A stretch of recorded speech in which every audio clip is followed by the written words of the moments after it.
नमस्कार मित्रांनो, स्वागत आहे तुमचं शेतकरी मित्र यूट्यूब चॅनलमध्ये। शेतकरी मित्रांनो, आज आपण 11 जिल्ह्यातील शेतकऱ्यांना अतिवृष्टीमुळे नुकसान झालेलं त्यांना निधी वितरित केला जाणार आहे। त्यामध्ये जे जिल्हे आहेत त्या जिल्ह्यामध्ये मागच्या म्हणजेच 2023 यामध्ये जी अतिवृष्टी झाली होती त्या जिल्ह्याला आता शासनाने निधी वितरित करण्याचं सुरुवात केलेलं आहे। हे छोटंसं अपडेट आहे। अपडेट काय आहे आणि कशा प्रकारे असणार आहे ही सविस्तर माहिती आज आपण बघणार आहोत। तो व्हिडिओ शेवटपर्यंत बघा, तुमच्या लक्षात येईल। तर चला माहितीला सुरुवात करूया। जून आणि जुलै 2023 या 2 महिन्याच्या कालावधीत महाराष्ट्रामध्ये अतिवृष्टी झाली होती।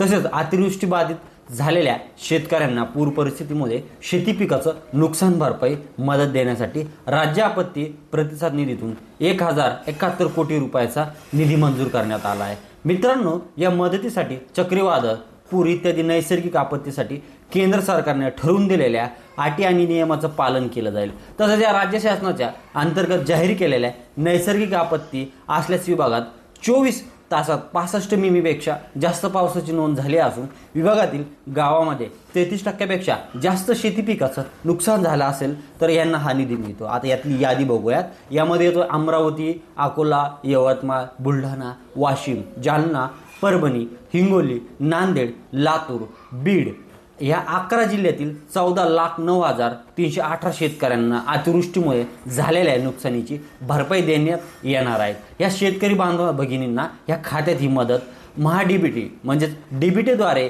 जमा केली जाईल। तर मित्रांनो, अशा प्रकारे ही मदत शेतकऱ्यांच्या खात्यावरती जमा केली जाणार आहे। तर हे होतं अपडेट कसं वाटलं कमेंट करून नक्की कळवा। आणि ही माहिती आपण कृषी योजना ह्या खाजगी पोर्टलवरतून घेतलेली आहे। धन्यवाद।